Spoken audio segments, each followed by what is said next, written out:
Hello बच्चों, कैसे हो आप सब। आई होप आप सभी अच्छे होंगे। मेरा नाम है सुनील कुमार और आपका स्वागत है अपने यूट्यूब चैनल गुप्ता लेक्चर्स में। तो बच्चों, अब हम स्टार्ट करने वाले हैं आज से आपके क्लास 12 के जो फिजिक्स है, फिजिक्स को हम स्टार्ट करने वाले हैं करके। तो आज इसमें बात करेंगे क्लास 12 फिजिक्स में आपका चैप्टर नंबर 1 की हम बात करेंगे। स्टार्टिंग से एक एक चीज़ों को हम लेके चलेंगे, टॉपिक वाइज टॉपिक हम क्लियर करेंगे चीज़ों को, ठीक है। तो एक एक टॉपिक को हम एक एक वीडियो में मतलब ऐसे हम क्लियर करेंगे पार्ट आपके जितने भी। मतलब आपको पता है कि आप 10th से जैसे आप 12th में आए हो, 11th आप 10th से अभी 11th में आए थे, 12th में आए हो, तो 10th का सिलेबस और 12th और 11th के सिलेबस में ज़मीन आसमान का फ़र्क होता है। कहने का मतलब होता है कि कुछ ऐसे होते हैं 10th क्लास में कि आपका एक दिन में एक चैप्टर खत्म हो जाता था। कभी कभी 10th में आपने ऐसा किया होगा, लेकिन 11th 12th में आपने देखा होगा, 11th पढ़ी होगी आपने, तो अब 12th में अब आप आए हो तो उसमें अब क्या होगा कि आपका एक दिन में एक टॉपिक खत्म होता है, ठीक है। तो अगर वीडियोस ज़्यादा होती हैं तो कोई दिक्कत नहीं है, आराम से की करके आप पढ़ेंगे चीज़ों को तो आपको अच्छे से क्लियर होगा। मैं कोशिश करूँगा अच्छे से आपको एक्सप्लेन करने की, ठीक है। तो हम स्टार्ट करने वाले हैं चैप्टर नंबर 1, और चैप्टर नंबर 1 का नाम है आपका electric charges and fields. Electric charges and fields आपका एक नाम है, और उसमें सबसे पहले हम टॉपिक पढ़ेंगे इलेक्ट्रिक चार्ज। यानी हम बेसिक से लेके चलेंगे, इसका इंट्रोडक्शन क्या है। उसने पूछा, बोला है इलेक्ट्रिक चार्ज आपका चैप्टर का नाम है, तो इलेक्ट्रिक चार्ज होता क्या है इसको हम अच्छे से क्लियर करेंगे। चलिए बिना टाइम वेस्ट किए हम वीडियो को स्टार्ट करते हैं, ठीक है बच्चों। तो देखते हैं यहाँ पे आपके जो इलेक्ट्रिक चार्ज की डेफिनेशन क्या लिखी हुई है। The property of a material due to which it can exert electrostatic force on material object. यानी आपके पास तो ये डेफिनेशन हो गई बुक की, लेकिन आपको अगर एक्सप्लेन करना हो इलेक्ट्रिक चार्ज क्या होता है तो सिंपल सा एग्जांपल आपने देखा होगा बचपन में, जैसे आपने किया होगा कि मान लो आपने एक कंघी लिया, ठीक है, कंघी को आपने बालों में रगड़ा और आप छोटे छोटे कागज़ के टुकड़ों के पास लेके जाते हो तो क्या होता है, वो चिपक जाता है ना। आपने देखा होगा बचपन में भी, आपने जैसे मान लो बलून है, आप बलून ले लो, आप बलून को अपने बालों में ऐसे रब करो, ठीक है, और उसे दीवार पे चिपकाने की कोशिश करो तो आप देखोगे दीवार पे चिपक जाता है। ये एग्जांपल देखा होगा आपने। तो यही होता है आपका इलेक्ट्रिक चार्ज, सिंपल सा कि अगर आप क्या करते हो, किसी भी मटेरियल का आप क्या करते हो, एक्सर्ट करते हो इलेक्ट्रोस्टैटिक फोर्स। इलेक्ट्रोस्टैटिक फोर्स का मतलब होता है अट्रैक्ट करना या रिपल करना। यानी किसी मटेरियल की एक ऐसी property, the property of a material due to which, यानी एक ऐसी प्रॉपर्टी किसी मटेरियल की जिससे वो मटेरियल, वो ऑब्जेक्ट क्या करता है, किसी दूसरे ऑब्जेक्ट को अट्रैक्ट या रिपल करना स्टार्ट कर देता है। अट्रैक्ट या रिपल करना स्टार्ट कर देता है तो उसको हम बोलते हैं, उस प्रॉपर्टी को हम बोलते हैं इलेक्ट्रिक चार्ज।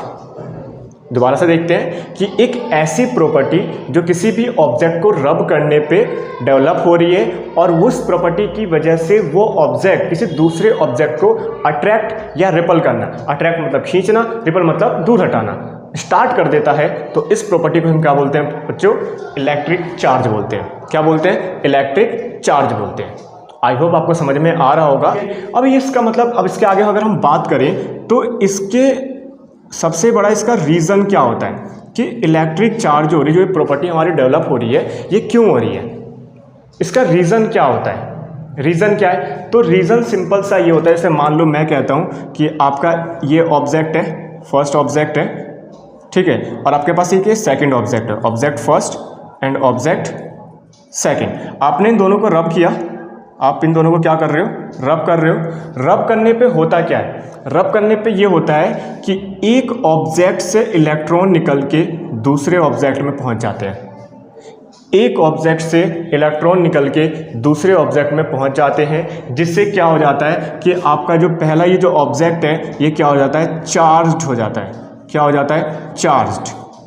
यानी जिसमें से इलेक्ट्रॉन निकले ये ऑब्जेक्ट क्या हो गया, आपका चार्ज्ड हो गया, ठीक है। तो जिसमें आपका इलेक्ट्रिक चार्ज जिस मटेरियल पे वर्क करता है तो उस मटेरियल, उस ऑब्जेक्ट को क्या बोलते हैं, चार्ज्ड ऑब्जेक्ट या चार्ज्ड बॉडी, ठीक है। यहाँ से समझ में आया आपका कि रीज़न क्या है कि एक इलेक्ट्रॉन से, एक ऑब्जेक्ट से इलेक्ट्रॉन निकल के दूसरे ऑब्जेक्ट में पहुंच जाते हैं, और जिस ऑब्जेक्ट से इलेक्ट्रॉन निकलते हैं वो हो जाता है पॉजिटिव चार्ज, और जिसमें इलेक्ट्रॉन जाते हैं वो हो जाता है आपका नेगेटिव चार्ज। तो इससे आपका एक टॉपिक निकल के आता है कि जो आपका इलेक्ट्रिक चार्ज होता है वो 2 टाइप्स का होता है। इलेक्ट्रिक चार्ज कितने टाइप्स का होता है, 2 टाइप्स का होता है। पहला होता है आपका पॉजिटिव चार्ज और दूसरा होता है आपका नेगेटिव चार्ज, ठीक है। पॉजिटिव चार्ज और नेगेटिव चार्ज। अब मैं आपसे क्वेश्चन ये पूछूं कि जहाँ से इलेक्ट्रॉन निकल रहा है वो पॉजिटिव ही क्यों हुआ और जहाँ पे इलेक्ट्रॉन जा रहा है वो नेगेटिव ही क्यों हुआ। ठीक है, क्वेश्चन क्या, क्वेश्चन समझिए कि क्वेश्चन ये है कि जहाँ से इलेक्ट्रॉन निकलता है, हमने रब्ड किया टू ऑब्जेक्ट्स को आपस में, तो एक से इलेक्ट्रॉन निकल के दूसरे का पहुँच गया। ठीक है, तो जिसमें से इलेक्ट्रॉन आपका निकला वो आपका पॉजिटिव हो जाता है, पॉजिटिव चार्ज हमने बोल दिया उस ऑब्जेक्ट को, और जिसमें इलेक्ट्रॉन पहुंचते हैं वो आपका नेगेटिव चार्ज हो गया। तो मेरा क्वेश्चन ये है कि हम इसको पॉजिटिव और इसको नेगेटिव ही क्यों बोल रहे हैं। हम इसको नेगेटिव इसको पॉजिटिव तो बोल सकते हैं, क्वेश्चन ये आपका। तो इसका सबसे बड़ा रीज़न ये है, ध्यान से देखो, जैसे मान लो हमारे पास कोई एक एटम है यानी कोई ऑब्जेक्ट है। ठीक है, तो आपको पता है कि किसी भी एटम के अंदर जितने इलेक्ट्रॉन होते हैं उतने ही प्रोटॉन होते हैं, और ये इलेक्ट्रॉन प्रोटॉन क्या होता है, उसके एटॉमिक नंबर के इक्वल होता है। ये आपने पढ़ा होगा, 11th में भी पढ़ा होगा, आपने 10th में भी पढ़ा होगा। तो किसी भी एटम के अंदर इलेक्ट्रॉन और प्रोटॉन क्या होते हैं, इक्वल नंबर्स में होते हैं। तो रीज़न ये हुआ इसका, जैसे मान लो मैं कहता हूँ कि आपके पास कोई एक ऑब्जेक्ट है, और ये चलो हम ले लेते हैं कौन सा एग्जाम्पल ले लेते हैं, चलो सोडियम का, सिंपल सा सोडियम का एग्जाम्पल ले लेते हैं, है ना। सोडियम हो गया, आपको पता है सोडियम का जो एटॉमिक नंबर होता है वो 11 होता है। तो इसका मतलब ये है कि इसके अंदर 11 प्रोटॉन आपके सेंटर में होंगे, और जो 11 इलेक्ट्रॉन होंगे इसके चारों तरफ क्या करेंगे, चक्कर लगाते रहेंगे। राइट, जो प्रोटॉन पे कोई फ़र्क नहीं पड़ता, जो इलेक्ट्रॉन होते हैं वही बाहर निकलते हैं या फिर अंदर आते हैं, मतलब एब्जॉर्ब किए जाते हैं या फिर मतलब डोनेट किए जाते हैं। ठीक है, तो 11 इलेक्ट्रॉन है और 11 ही प्रोटॉन है। अब हुआ क्या कि मान लो कोई ये ऑब्जेक्ट आपने रब किया, रब करना स्टार्ट किया, तो क्या होगा, इसमें से इलेक्ट्रॉन निकल के दूसरे ऑब्जेक्ट में पहुंच जाएगा, जो भी दूसरा ऑब्जेक्ट आपका यहाँ पे होगा। ठीक है, चलो हम ले लेते हैं, चलो Cl ले लेते हैं, आपने NaCl पढ़ा होगा। ठीक है, तो उसका एग्जांपल ले लेते हैं छोटा सा। ठीक है, हमने Cl ले लिया, आपको पता है Cl में कितने होते हैं, 17 इलेक्ट्रॉन होते हैं। तो इसके अंदर 17 इलेक्ट्रॉन और 17 प्रोटॉन है। राइट, तो अब मैं कहता हूँ कि यहाँ से एक इलेक्ट्रॉन यहाँ से निकला और ये कहाँ पहुँच गया, क्लोरीन में पहुँच गया। 11 इलेक्ट्रॉन थे, 11 इलेक्ट्रॉन थे, एक इलेक्ट्रॉन निकला, ठीक है, और वो किस में पहुँच गया, क्लोरीन में। तो अब अगर आप ध्यान से देखोगे तो सोडियम के अंदर 11 प्रोटॉन है, लेकिन अब 10 इलेक्ट्रॉन बचे हैं। कितने इलेक्ट्रॉन बचे, 10। तो जो मैक्सिमम नंबर है वो कौन सा है, प्रोटॉन या इलेक्ट्रॉन, प्रोटॉन है। तो ये प्रोटॉन पे कौन सा चार्ज होता है, पॉजिटिव का, इसलिए जो Na होता है वो कैसा होता है, पॉजिटिव होता है। इसलिए जिसमें से इलेक्ट्रॉन निकलते हैं वो पॉजिटिव हो जाता है। क्यों, क्योंकि इसमें जो प्रोटॉन वाले जो नंबर्स हैं, प्रोटॉन का जो नंबर होता है वो ज़्यादा हो जाता है, यानी पॉजिटिव चार्ज ज़्यादा हो जाता है। तो जो नेट वैल्यू आती है वो कौन सी आती है, वो प्लस में आती है। किस में आती है, प्लस में। सेम एज इट इज ऐसी कि इसमें से एक इलेक्ट्रॉन निकला, तो यहाँ पे 17 इलेक्ट्रॉन थे, अब हो गए 18 इलेक्ट्रॉन, यहाँ पहुँचा दो, और 17 प्रोटॉन है इसके अंदर, 17 प्रोटॉन है और 18 इलेक्ट्रॉन है। तो अब ज़्यादा क्या हो गया, इलेक्ट्रॉन, और इलेक्ट्रॉन पे कौन सा चार्ज होता है, नेगेटिव। इसलिए जो आपका Cl होता है वो कैसा होता है, वो नेगेटिव चार्ज होता है। इसलिए जिसमें इलेक्ट्रॉन आपके पहुँचते हैं वो कैसा हो जाता है, आपका नेगेटिव चार्ज हो जाता है। आई होप आपको समझ में आ गया होगा। ठीक है, तो ये था आपका क्या, इलेक्ट्रिक चार्ज। अब हम बात करते हैं इलेक्ट्रिक चार्ज की प्रॉपर्टीज। तो बच्चों देखते हैं, अब हम यहाँ पे बात करेंगे properties of electric charge. Electric charge की कुछ प्रॉपर्टीज़ हैं जो आपको याद रखनी है आपके बेसिक के लिए। ठीक है, जो सबसे पहला आता है आपका, charge is a scalar quantity. Charge क्या होता है, इलेक्ट्रिक चार्ज होता है आपका एक स्केलर क्वांटिटी होती है। जबकि क्वांटिटी होती है वो 2 टाइप्स की होती है, एक होता है वेक्टर क्वांटिटी, एक होता है स्केलर क्वांटिटी। ठीक है, स्केलर क्वांटिटी का मतलब ये होता है जिसमें आपको सिर्फ जो ज़रूरत होती है सिर्फ वैल्यू की होती है, उसको डायरेक्शन को हमें नहीं बताना होता।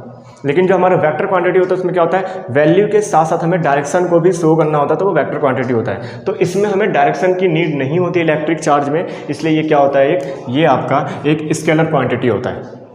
ठीक है, आई होप आपको यहाँ पे समझ में आया होगा। दूसरा होता है, charge does not depend on sign, it always depends on net value. जो चार्ज होता है वो साइन पे डिपेंड नहीं करता कि आपका जो साइन है वो माइनस में है या प्लस में है, क्योंकि हमने बताया था 2 टाइप्स के आपके चार्ज होती है, माइनस और प्लस। ठीक है, माइनस क्यू हम प्लस क्यू बोल सकते हैं। तो आपके साइन पे डिपेंड नहीं करेगा, वो उसके नेट वैल्यू मतलब उसके कंप्लीट वैल्यू पे डिपेंड करेगा। जैसे एग्जाम्पल के तौर पर मान लो मैंने कहा कि आपके पास बहुत सारे चार्ज हैं, मैंने लिख दिया +2, +3, -5, +4 और -1। ऐसे लिख दिए मैंने बहुत सारे। तो इस पर डिपेंड नहीं करेगा कि माइनस में है प्लस में है, जो इसका जो डिपेंड करेगा वो डिपेंड करेगा किस पे, वो डिपेंड करेगा आपके इसके नेट वैल्यू पे। नेट वैल्यू का मतलब क्या करो, सबको प्लस कर दो। देखो 2 3 5 5 4 9, 9 में से क्या करना है आपको 6 को माइनस कर देना, तो कितना आ जाएगा आपका same charge repel and opposite charge attract to each other. जैसे मैंने बताया था कि जो आपके चार्ज होती है वो 2 टाइप्स की होती है। जो आपकी चार्ज होती है it has 2 types, positive and negative. तो इसने कहा कि अगर सेम चार्ज होता है, मान लो पॉजिटिव और पॉजिटिव हुआ, तो एक दूसरे को क्या करेंगे, ये एक दूसरे को रिपल करेंगे, मतलब एक दूसरे को दूर हटाएंगे, सेम चार्ज हुआ तो। या फिर सेम ऐसे अगर नेगेटिव और नेगेटिव हुआ तो ये एक दूसरे को क्या करेंगे, रिपल करेंगे, एक दूसरे को दूर हटाएंगे, ठीक है। And opposite charge attract to each other. Opposite मतलब अगर एक प्लस का और एक माइनस का है तो एक दूसरे को क्या करेंगे, ये एक दूसरे को ये क्या करेंगे, अट्रैक्ट करेंगे। क्या करेंगे, अट्रैक्ट करेंगे, एक दूसरे की तरफ अपनी तरफ खींचेंगे ये, ठीक है। नेक्स्ट आता है आपका charge always follows the conservation of charge. जो आपका चार्ज होता है वो कंजर्वेशन के रूल को क्या करता है, फॉलो करता है। और कंजर्वेशन का रूल क्या कहता है, कंजर्वेशन का रूल ये कहता है कि आप चार्ज को ना तो क्रिएट कर सकते हो और ना ही आप डिस्ट्रॉय कर सकते हो। कंजर्वेशन ऑफ चार्ज क्या है, मतलब कि आप चार्ज को ना ही क्रिएट कर सकते हो और ना ही आप क्या कर सकते हो, उसे डिस्ट्रॉय कर सकते हो। आप सिर्फ चार्ज को एक ऑब्जेक्ट से दूसरे ऑब्जेक्ट में या एक प्लेस से दूसरे प्लेस में ट्रांसफ़र कर सकते हो। मतलब कहने का मतलब क्या है, conservation of law of conservation किसी चीज़ का भी यही कहता है कि आप किसी भी चीज़ को ना ही, मतलब जैसे आपका एटम का आ जाए तो एटम का हम बोल सकते हैं, चार्ज है तो चार्ज का हम क्या कह देंगे कि हम चार्ज को ना तो क्रिएट कर सकते हैं ना ही हम डिस्ट्रॉय कर सकते हैं, सिर्फ हम चार्ज को एक प्लेस से दूसरे प्लेस पे या एक ऑब्जेक्ट से दूसरे ऑब्जेक्ट में हम ट्रांसफ़र कर सकते हैं। यानी कहने का मतलब ये होता है कि पूरे फिनोमिना के बाद जो आपका नेट चार्ज रहता है वो इक्वल ही रहता है। क्या रहता है, इक्वल ही रहता है। जैसे एग्जांपल क्या होगा हम देखें, अगर हम बात करें तो जैसे मान लो मैंने कहा कि हमने 2 ऑब्जेक्ट को रब कराया एक दूसरे में, ठीक है। मैंने कह दिया इसके अंदर 40 इलेक्ट्रॉन्स हैं, ठीक है, और मैंने कह दिया इसके अंदर चलो 25 इलेक्ट्रॉन्स हैं दूसरे वाले ऑब्जेक्ट में। हमने एक दूसरे को रब कराया, मैंने ये कहा कि इसमें से 5 इलेक्ट्रॉन निकल के दूसरे वाले ऑब्जेक्ट में पहुंच गए। पहले वाले ऑब्जेक्ट से 5 इलेक्ट्रॉन निकल के दूसरे ऑब्जेक्ट में पहुंच गया, तो इसका मतलब इसमें से 5 निकल गया ना, तो पहले वाले ऑब्जेक्ट में कितना बच गया, 35 इलेक्ट्रॉन, और सेकंड ऑब्जेक्ट में कितना हो गया, 30 इलेक्ट्रॉन। 25 था प्लस 5 ऐड हो गया, इसमें से 5 निकल गया। तो अगर मैं इन दोनों को देखूँ, जो पहले था 40 और 25, तो ये 65 है, यानी टोटल 65 इलेक्ट्रॉन्स है। अब यहाँ पे 35 और 30, अब भी 65 इलेक्ट्रॉन्स हैं। तो कहने का मतलब क्या है कि आपका चार्ज बॉडी होने के बाद भी जो आपकी नेट क्वांटिटी होगी चार्ज की वो इक्वल ही रहती है, सेम रहती है। तो ये क्या निकल के आता है, कंजर्वेशन का आपका लॉ निकल के आता है कि आप ना तो किसी भी चार्ज को क्रिएट कर सकते हो ना ही डिस्ट्रॉय कर सकते हो, आप उसको सिर्फ एक से दूसरे में ट्रांसफ़र कर सकते हो। ओके, ठीक है, आगे बात करते हैं। इट हैज़ 2 टाइप्स होती है, मैंने बताया था, पॉजिटिव एंड नेगेटिव, ठीक है। और इसको हम दिखा सकते हैं। और जो हमारा चार्ज होता है, जो इलेक्ट्रिक चार्ज होता है, इसको डिनोट करते हैं किससे, क्यू से। क्यू से डिनोट करते हैं, स्मॉल क्यू से, ठीक है। तो जैसे मैं यहाँ पर लिखना चाहता है ऐसे लिख सकते हैं, प्लस क्यू और minus Q, positive charge and negative charge, ठीक है। फिर दिया हुआ है the unit of charge is कुलाम। जो यूनिट ऑफ चार्ज, चार्ज की जो यूनिट होती है वो क्या होती है, कुलाम होती है। क्या होती है, कुलाम होती है, ठीक है। कुलाम कैसे, इसे आप फाइंड भी कैसे कर सकते हो, आप ऐसे फाइंड कर सकते हो। आपको पता है कि आपने 10th में पढ़ा था कि जो I = होता है Q/T होता है, यानी जो आपका इलेक्ट्रिक करंट होता है वो डिपेंड करता है rate of flow of electric charge. Electric charge के फ्लो के रेट पे डिपेंड करता है। तो आपको पता है कि जो आपका I का जो होता है यूनिट एम्पियर होगा, Q/T का क्या होता है, सेकेंड होता है। तो Q का क्या हो जाएगा, एम्पियर सेकेंड, हम इधर मल्टीप्लाई कर देंगे और ये एम्पियर सेकेंड ही बन के क्या मिलके क्या बनता है, ये बनता है कुलाम। क्या बनता है, कुलाम। तो क्यू का जो यूनिट होगा, जो चार्ज की जो यूनिट होती है वो क्या होती है, कुलाम होती है, ठीक है। आई होप आपको यहाँ पर तो समझ में आ गया होगा अच्छे से। तो बच्चों अब हम बात करेंगे, जो आपका एक टॉपिक था इंट्रोडक्शन का था, इलेक्ट्रिक चार्ज के बारे में हमने बात की अच्छे से, इसकी प्रॉपर्टीज़ के बारे में बात की। अब हम बात करेंगे नेक्स्ट वीडियो में नेक्स्ट टॉपिक के साथ। तो बच्चों अगर आपको वीडियो पसंद है, वीडियो को लाइक जरूर करना और अपने फ्रेंड्स के साथ ज़्यादा से ज़्यादा शेयर करना, जिससे वो भी इस वीडियो का बेनिफिट ले सके। ओके बच्चों, थैंक यू।